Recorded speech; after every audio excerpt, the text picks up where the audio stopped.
Selama puluhan tahun, dunia hidup dalam ketakutan. Bukan karena perang besar, bukan karena ledakan yang terdengar di medan tempur, tapi karena satu hal yang jauh lebih mengerikan. Satu tombol, satu keputusan, yang bisa mengakhiri segalanya. Dalam hitungan menit, inilah Perang Dingin. Sebuah konflik yang tidak pernah benar-benar meledak, tapi selalu berada di ambang kehancuran.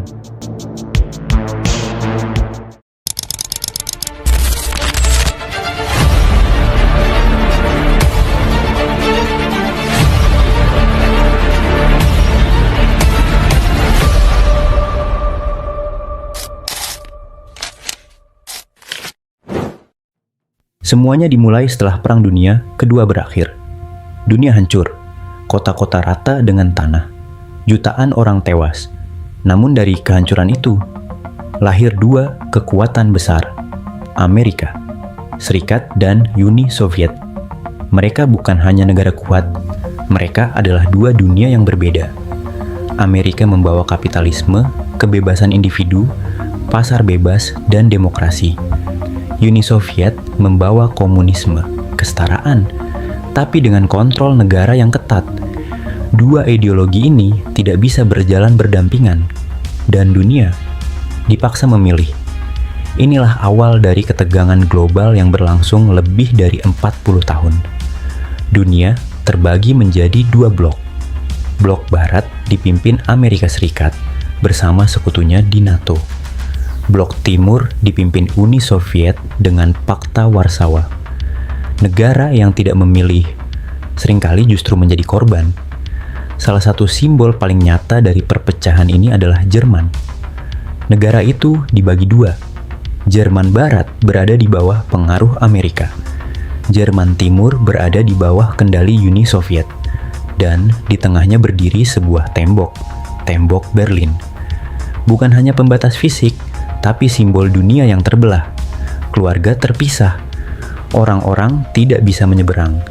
Dan mereka yang mencoba seringkali tidak pernah kembali.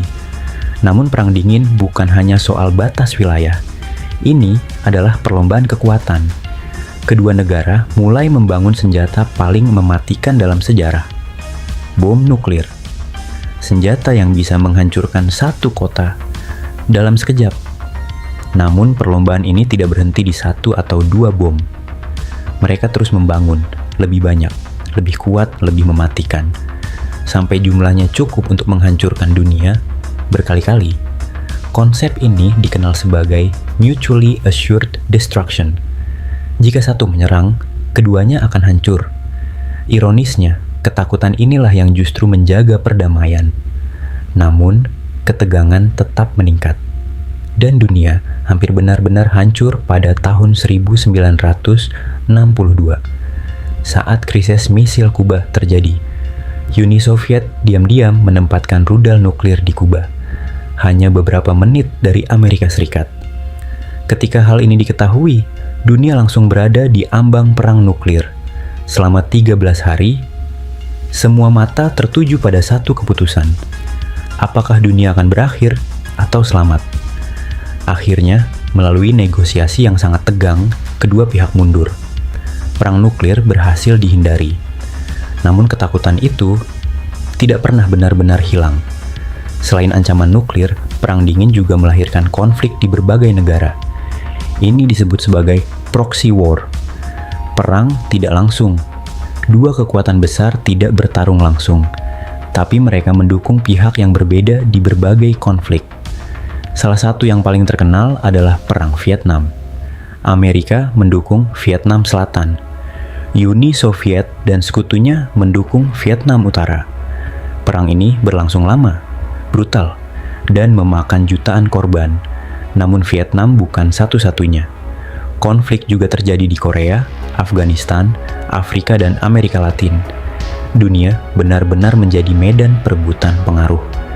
Namun, Perang Dingin tidak hanya terjadi di darat, ia juga terjadi di luar angkasa. Perlombaan luar angkasa menjadi simbol supremasi teknologi. Uni Soviet lebih dulu unggul. Mereka meluncurkan satelit pertama, Sputnik. dan mengirim manusia pertama ke luar angkasa. Amerika tertinggal, tapi tidak menyerah. Melalui NASA mereka mengejar, dan akhirnya tahun 1969 manusia pertama berhasil mendarat di bulan.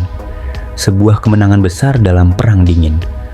Namun di balik semua itu, rakyat biasa hidup dalam ketakutan. Sekolah-sekolah mengajarkan cara berlindung dari serangan nuklir. Bunker dibangun.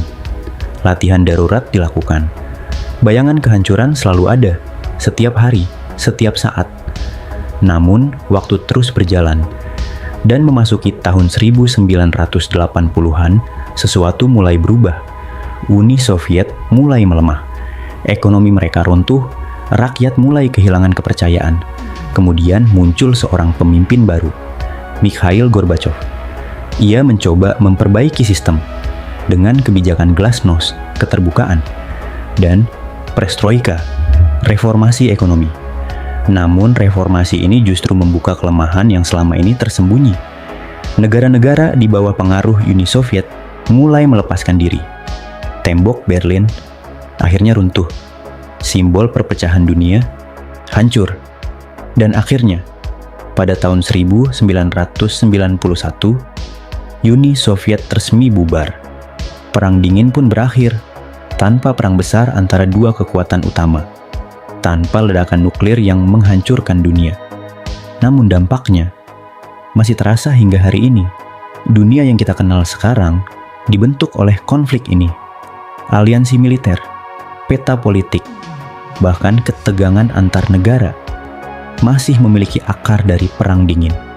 Ini bukan sekadar sejarah. Ini adalah pengingat bahwa dunia pernah berada di ambang kehancuran dan selamat hanya karena satu keputusan. Karena terkadang, perang paling berbahaya adalah perang yang tidak pernah benar-benar terjadi.